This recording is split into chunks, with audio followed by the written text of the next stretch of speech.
Welcome to the Culinary Treasure Podcast. I'm Steven Shomler, your host. Today finds us on the island of Kauai. It's such an incredible island in the state of Hawaii. Absolutely love Kauai. If you want to see all of the Culinary Treasure Network's Kauai-centric content, you can go to kawaitreasure.com. But today, our podcast episode it's kind of a miracle. I would like to welcome Sarah Littman, Chef Sarah Littman. How are you doing, Sarah? I'm doing good. Thank you, Steven. It's good to be here. I am so excited you're here. So I have a lot of friends that are private introverts. I myself was an introvert, but no one believes it. They don't believe I'm an introvert because I'm not. I don't present that way. And there's a lot of misunderstandings about introverts. I have people tell me, "Oh, Steven, you can't be an introvert. You're too successful." And so you're an introvert, which is about energy. So I have I'll put a link down below. If you go to culinarytreasurepodcast.com to this episode, there'll be links down below, pictures of Hapa Kauai, things you can see, and then a link of a video I made of peopling and going. Because for an extrovert, peopling and going gives them energy. And for us introverts, peopling and going wears us out. And so you're kind of behind the scenes, making all kinds of magic happen. No, Michael is not the chef. He did not come up with the amazing broth, although I love Michael. He has different strengths. And so we don't get to hear from you very much. You're kind of a private person, and we're so lucky. I'm so excited to have you on the podcast and get to tell your story. So thank you for joining us. Thank you for having me. All right, so your family is really a big part of your journey. There's two big parts of your journey. There's your family, and there's Hawaii. So your mom is from a state near and dear to my heart. Now, where's your mom from? My mom's from Montana. And she's from Rudyard? Rudyard, Montana. And I looked it up. That's like, there's nothing there, but it's near Havre, and it's kind of north of Great Falls, right? Yeah, it's kind of way out in the middle of nowhere. She's from a big wheat farm. And then your dad is from Hawaii, from the island of Oahu, and they ended up both in school in Spokane area and dated and fell in love. And eventually had you. So you were born in Iowa, of all places. Yep, that's where my dad was going to college. Yes, I'm very sorry you were born in Iowa, but that's not your fault. We don't hold it against you. But then when you were about 4 or 5 years old, they moved to Oahu, to the island of Oahu, back to the state of Hawaii. And roughly what part of Oahu did they move to? They moved to Hawaii, which is on the south side of Oahu. And then up until almost the end of high school, you went to school, you grew up in Hawaii. Really, the state of Hawaii really feels like deep home to you. Am I right? Yes, that's where all my dad's side of family is. And then most of your high school, was it what high school in Oahu? Marino School. And is it a Japanese immersion school? Oh, no, it was a Catholic high school. Catholic, okay. I knew there was something different about it. And the mascot what's the mascot again there? The Spartans. The Spartans. And then one of the things that's really interesting to me is that you did boogie boarding. Yep, we were right by the Sandies, which is like boogie boarding capital back then, and still. So, yeah. And you loved boogie boarding. Yeah. I spent pretty much every day all through high school. And I recently got to meet, just a joy to meet Melinda Morey, who is an incredible human being, a tremendous artist. I fall in love with certain people, and just I fell in love with Michael, your husband, first time I met him, and fell in love with Melinda. And her dad actually invented the boogie board. And you're more private. You don't say a lot. And to see you just open up and talk about boogie boarding and how much you loved it, it just made me smile because it was a huge passion at one point in your journey. Yeah, and that was an honor to meet Melinda.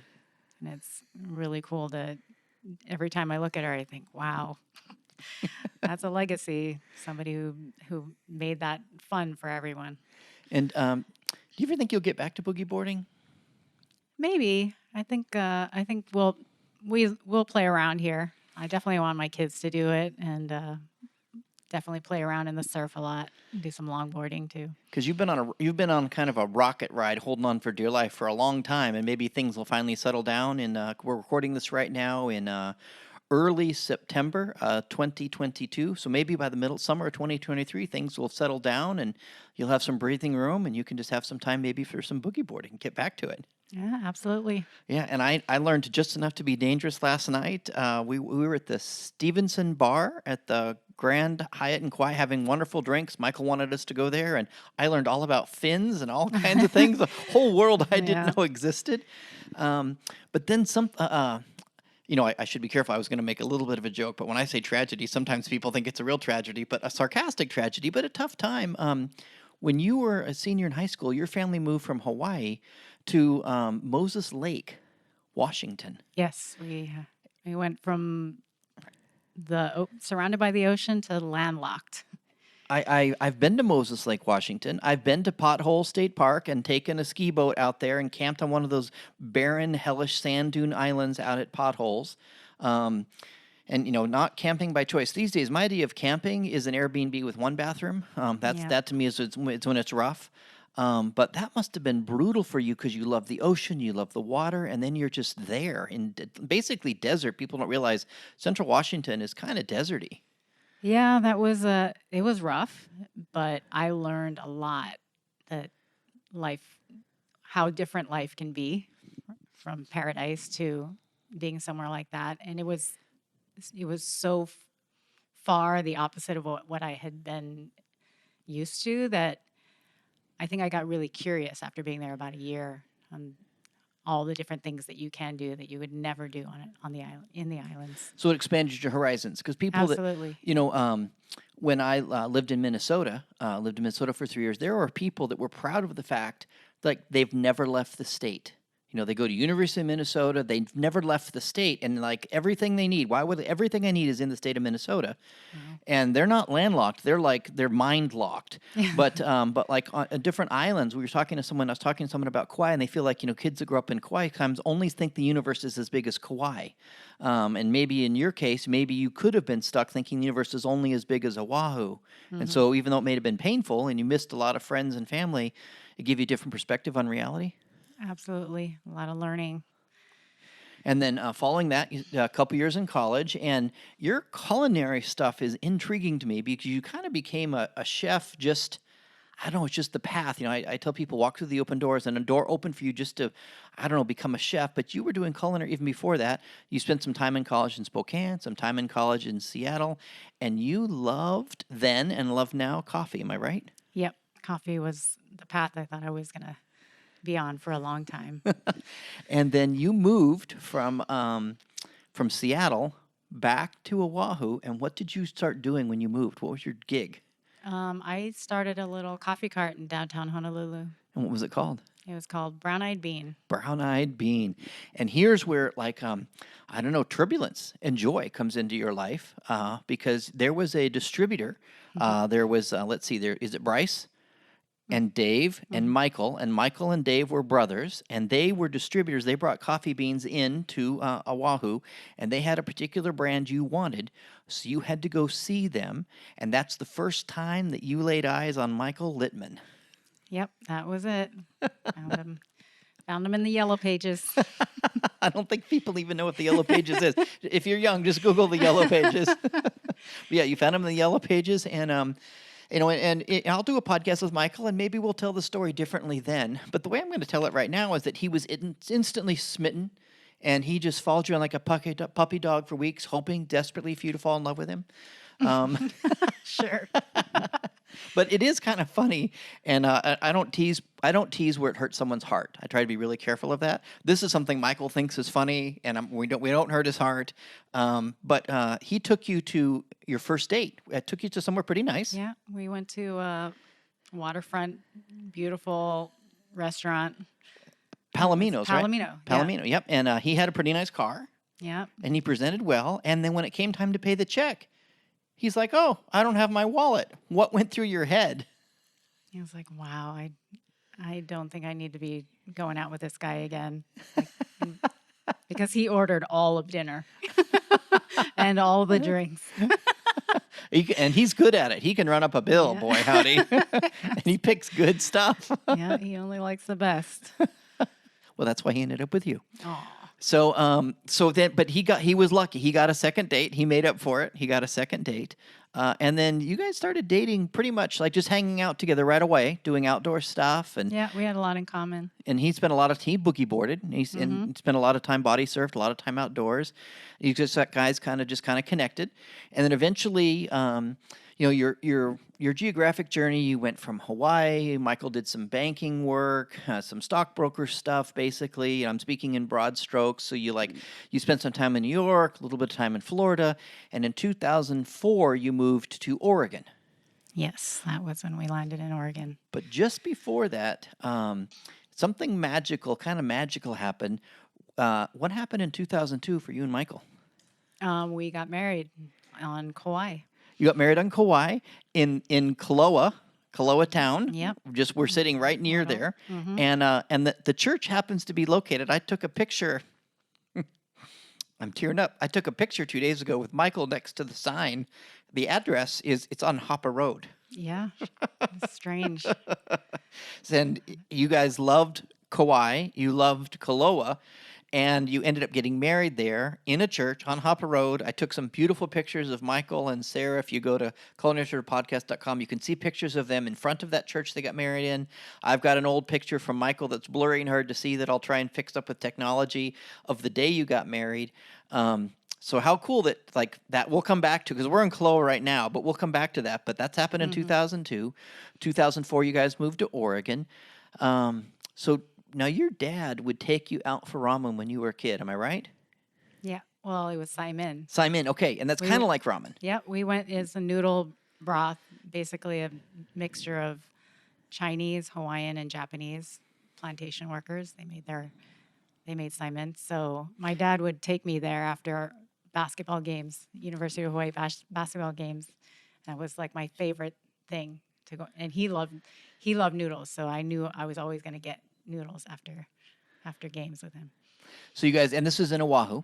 Mm-hmm. So in Oahu, you're growing up, you go out for Simon, which is like ramen. It's noodles and broth. Mm-hmm. And I'm probably too much of a haole to understand the difference between Simon and ramen. It's all noodles and broth to me. But I guess you don't find, none of them is cup of noodles for those that are really uneducated. It's all very different. But that to you was warmth and flavor and love, right? Yes. So you get to Oregon 2004. It's cold. It's wet. It's rainy. The people that visit Oregon, particularly the Portland metro area in August, and it's sunny and beautiful, and we tell them it's like that all year long. And then like when October 12th hits and it rains for the next 8 months, like when summer start after the 4th of July, Yeah. they're horrified because it's so cold and rainy. And you started just for your own comfort, seeking out in the Portland metro area, trying to find good ramen. Am I right? Yep. It was difficult, but I remember doing searches all the time and trying every place that had ramen or if there was a ramen cart at the time. I just wanted that noodles and broth and all those yummy fatty toppings. So that was So you started thinking about maybe you're going to have to make your own ramen to have that flavor and that comfort. And then kind of the way the universe works, doors open for us. Michael met a friend of his named Tawny, who knew of kind of my simplified version, the way I would say it, like a ramen master, someone who was incredible at making ramen.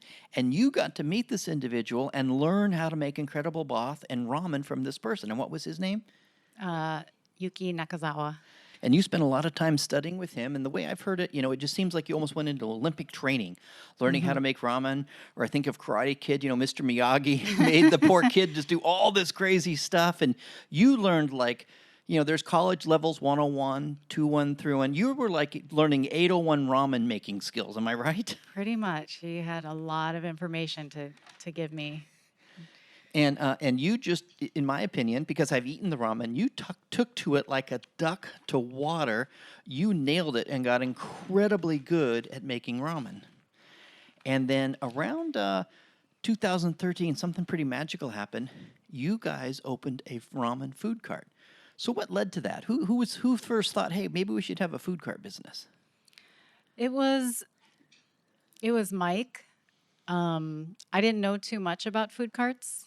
There were a ton of food carts in Portland, but I didn't know how they operated. But he knew because because of his good friends at 808 Grinds, and he's like, "This is the best way to get into a food business. low overhead, and you can test your product and decide if you want to, pursue it any further after that. So, And you can build a brand and get some fans, and then if you are good at building a brand, those fans will follow you to brick and mortar. yes. And a lot of food carts don't do a good job at building brands, or they have bad names, or whatever. You guys nailed it all. There's parts of your story that or feel like parts of my story, because I was there right when your food cart opened, enjoying your stuff and being blown away. And I met your family right Yeah, away I when your remember family that. was there, and that was pretty incredible. And I'm like, what are all these people doing from Moses Lake?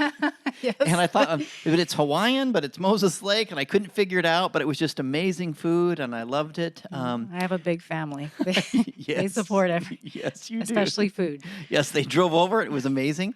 And but just before the cart opened, you had like baptism by fire. You had to make ramen for 100 people for one of your kids for the school project. Am I right? Yep, they had a school spring festival, and we offered to go in and be one of the vendors there.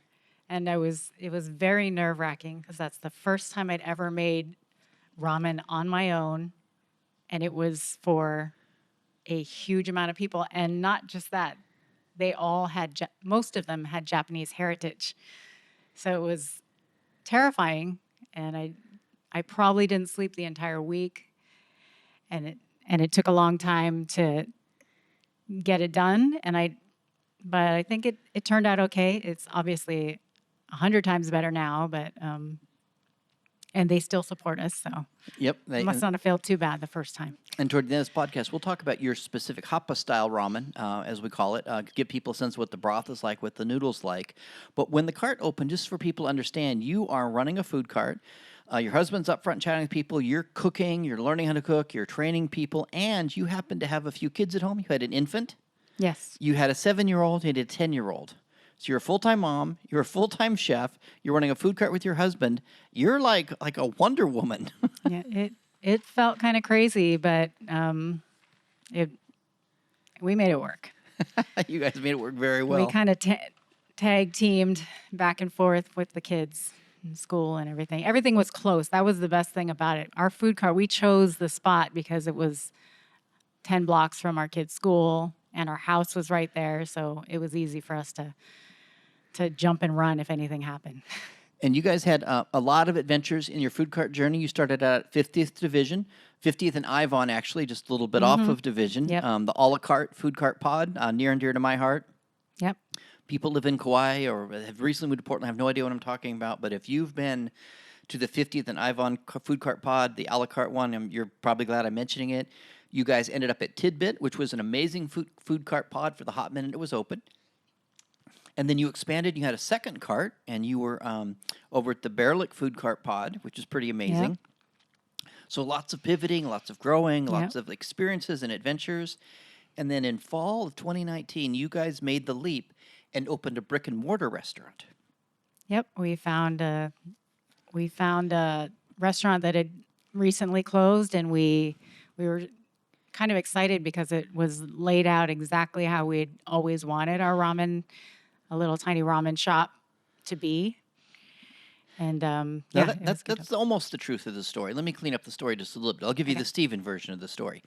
So Shut Up and Eat was a food cart before your time at the same first pod you were at, a la carte food cart pod, and they opened up, was it 39th and Gladstone. And they were Shut Up and Eat, and I'd been there and eaten their food, and you and your husband went there, and you guys thought, oh, it's laid out so perfect, it would be a great ramen shop, right? Yep. And one day you drove by and you saw that the windows were boarded up Yeah, I was pretty surprised. because they were out of Closed business down. and it was for lease. Yep. And you made either a very wise, incredible thing, or you made a horrible mistake. You called Michael and said, hey, I think it's available. We could put a ramen shop there. Yeah. I said, I wonder if that's available. And yeah, he went with it. Now, if you tell Michael something like that, he's going to make the magic happen, right? That's just what he is. He's like a dog with a bone. He makes it happen. Yeah, that's how he is, especially if he wants something. And so you guys ended up opening Hapa PDX, and I had a lot of joy working behind the scenes, helping you guys with the launch and getting it going. And how did it feel when the first time I know that you said when you opened your cart, it was amazing to have people buying your food at a food cart. But then you make like the brick and mortar. You got lines out the door. What was that like? That was amazing. I'm never, like, I'm always just, it's such an amazing feeling. It makes you feel so good that people will line up and wait for something that you created, this food. And it's always, I always feel so much gratitude every time I see like people coming, and every customer, but to see a line that people have that patience to sit there and be like, to be excited about your food. That just warmed my heart so much. It was so amazing. And I'm so glad I got a front row seat and I was there and got to enjoy it. It was beautiful and incredible. And you opened fall of 2019. And then now just skip just a little bit because you're part of the story that's near and dear to my heart. So now we're going to go back in time to my story. 2017, I come to Kauai and I do a podcast with Bob at Kaloa Rum. And so while I'm at that doing that podcast and we're all done, I say, Bob, I get a crazy idea. I say, Bob, you know what? A podcast is all done. Do you know what a rum dinner is? He goes, what's a rum dinner? I said, well, it's like a wine dinner, but you get rum at every course. He said, well, I've never heard of one of those before. I said, well, I just made it up. And probably other people have too, but in my head, I hadn't heard of one.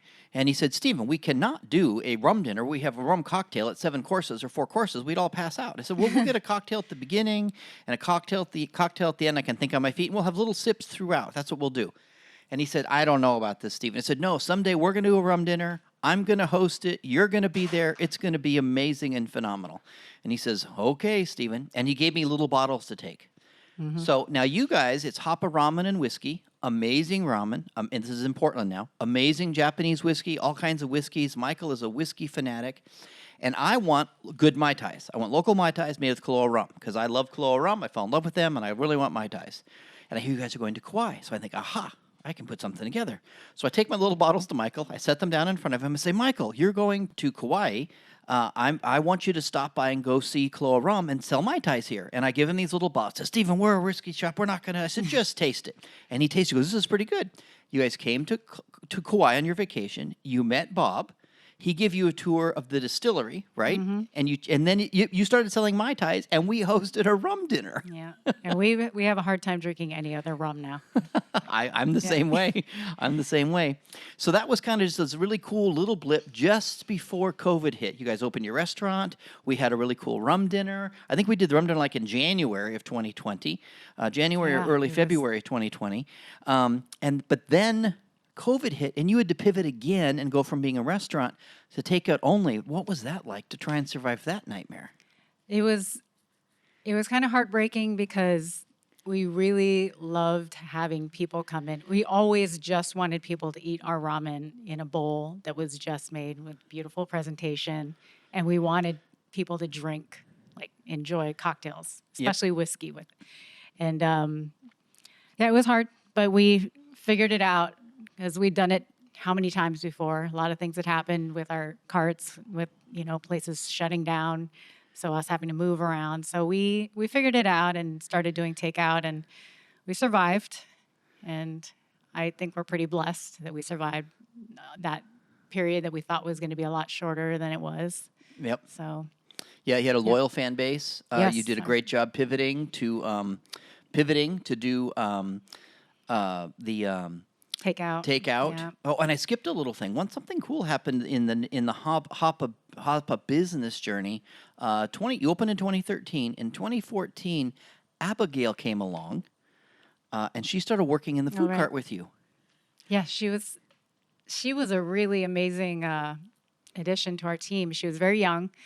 I think she was going to read at the time, but when she came, when I saw her resume, she had a very long, very heartfelt message to us, like her cover letter. And I said, I think somebody wants to work at our cart. We had maybe one other employee at the time, and we didn't really know how to handle employees because we were so hands-on and making sure everything was perfect. But I said, I think she might work out because she knows Japanese food. She's been to Japan several times. So she started with us in 2014, and she stuck with us through everything. And she's she's that bright light every time we see her when we come into the cart. From day one, always a smile, always positive. So She just lifts your spirits. yeah, always. Even And now. then she ended up taking a year off from Hapa and going to Osaka to work on her Japanese and worked at a restaurant in Osaka. And then she came back just in time, just before the restaurant opened in 2019. And she was with you through the opening of the restaurant. She's with you through the COVID, Yep. through all of it. All right, now let's fast forward to something crazy happened on July 3rd, just like a few weeks ago, July 3rd, 2022. Your crazy husband, who we both love dearly, bought a one-way ticket to fly to Kauai to get you guys a restaurant. What was going Yep. through your head? Well, Mike and I had discussed a spot that had opened up on Kauai that we had actually eaten at. So when you were there in Pre-pandemic. 2019, Yep. that trip in 2019 when you got to go to Clo Rum, you went Yep. to this actual space and you said the same thing there that you said about Shut Up and Eat. You said this would be a really good ramen shop. Yeah, we said, wouldn't Hapa do amazing here? Like I said, I think I think that was, we manifested it just Yep. by saying that. But I think it was so fortunate that we found out later on, just because we have great contacts here on Kauai, because we would have never known that business wasn't there anymore. But due to COVID, we kind of we saw a business that would have never come available, just because, and made an opportunity for us. So, But your that's husband left exciting. on July 3rd to Yep. I mean, he's not going to try. He is going to make it happen, right? I mean, you knew Yep. that. And then you're just left then with the kids, the house, the existing business. See ya, I'm off to take on this battle. Yeah. And then just a few weeks later, what date did you move with the kids to Kauai?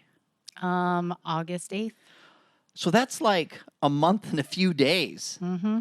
And as I understand the story, Portland was always, it was good to you, but it never felt like your forever home because Hawaii, the state of Hawaii, really is your deep home, right? Yes, I always mean, felt. no offense to Portland, you have a lot of connections there, a lot of people there, you love it there.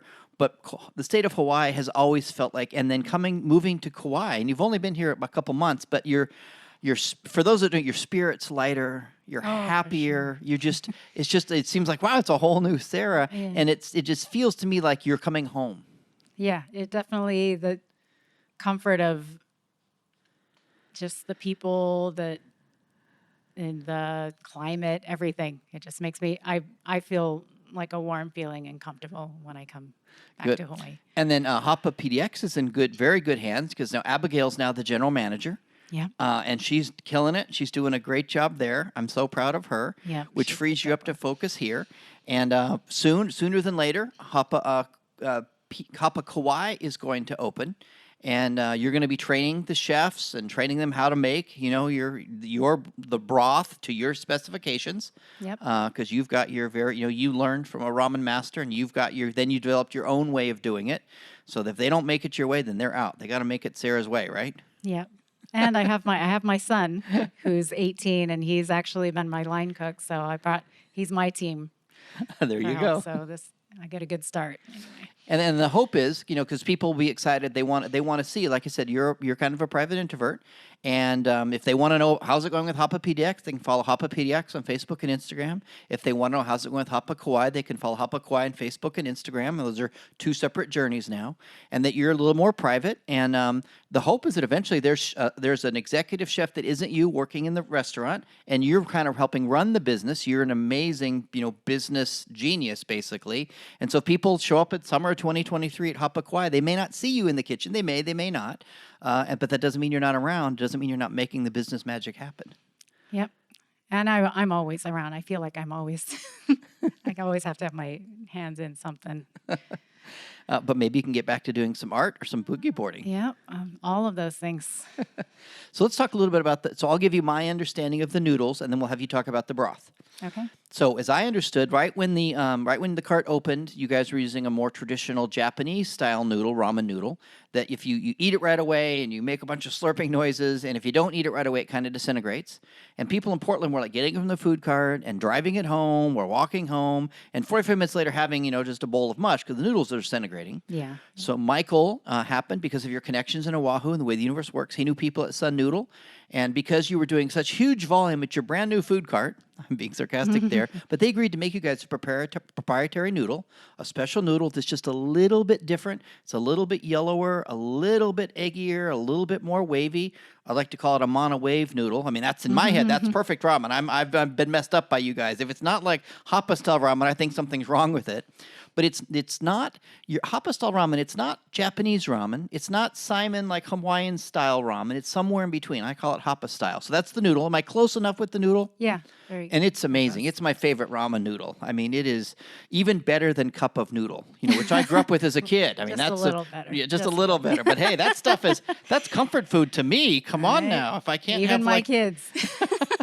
like if it's bad comfort food like chicken pot pie, frozen chicken pot pie, or maybe McDonald's double cheeseburger, or a cup of noodles. I mean, those are like those are top shelf comfort foods. But then your ramen tops all those. That's how good your ramen is. Like if there was a snowstorm in Portland, I would literally think, well, if there's a snowstorm, maybe it's just drive to Hapa, have dinner, and then sleep on the floor so I can have ramen the next day, just escape the snowstorm, living out on warm ramen. So talk to us about the different kinds of broth that we're going to have at Hapa Kauai, because people can go to Hapa PDX, find the broth there. But tell me what the shoyu broth is like. Our shoyu broth is our original broth that I started. It's a chicken and fish based broth, mostly deep bone broth. It's cooked all day, and then we use a really dark tamari that gives it this intense flavor. It's fantastic. I mean, I love all of your broths. Even the vegetarian one, which weirds me out, but I love it. And then you have a miso broth, a vegetarian broth. We'll save the best, in my head, the best for last. Everyone has their favorite broth of yours. They love all your broths, but my favorite we'll save for last. But tell us about the miso broth. It's vegetarian? The miso we made it a vegetarian broth. It's got a lot of dry vegetable that contributes to the stock, and also sea vegetable. So And that's where the umami flavor comes from.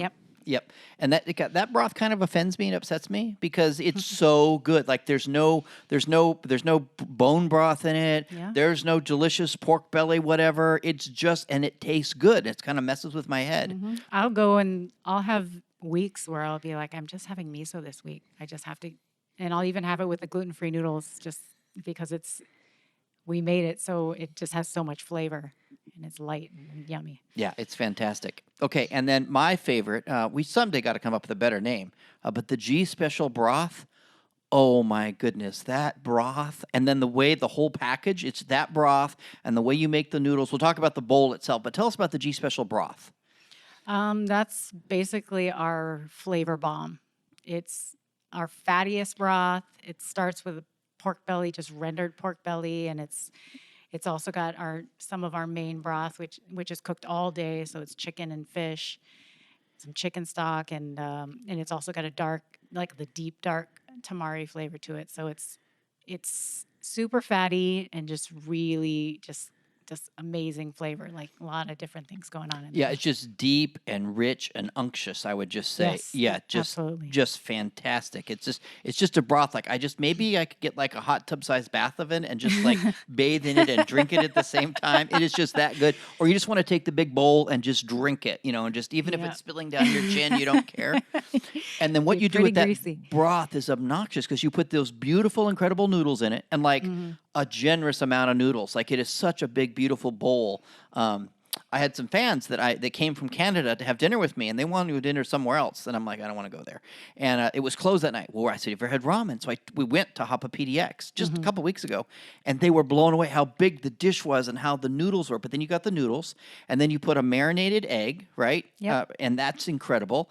And then there is actual pork belly bits on top. Yep, pork belly nuggets Yeah, in and the then broth. and then a little bit of green green is There's it, green onions, but there's also seasoned sprouts that we marinate it ourselves. We have our shiitake, which is also cooked. We pickle them ourselves, and spinach. and all of that is beautifully on top. Yep. It's not only good for the belly, it's good for the gram.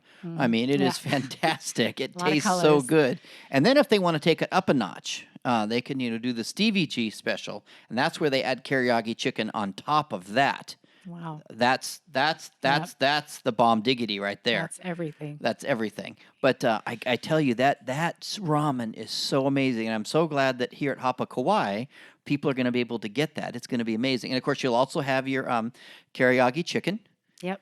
which is ruined me for fried chicken.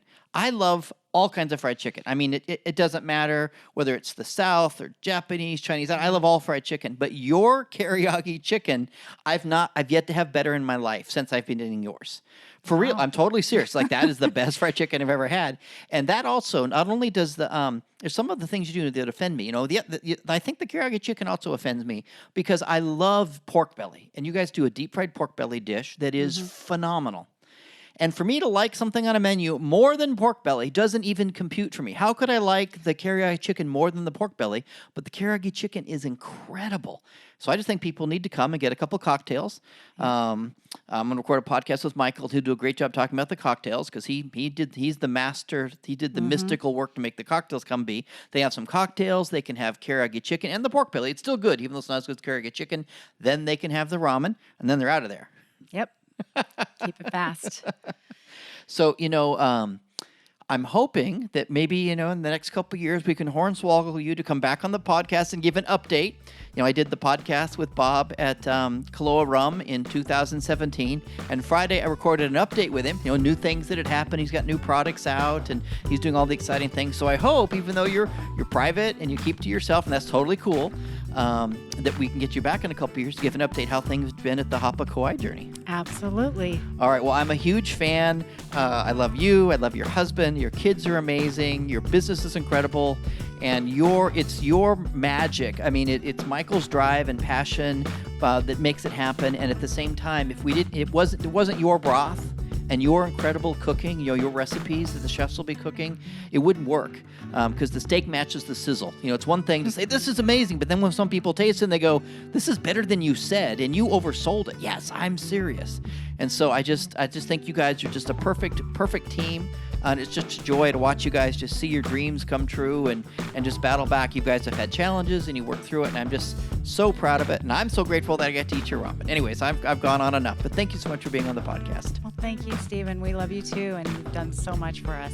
Oh, it's a joy. All right, take care, you guys.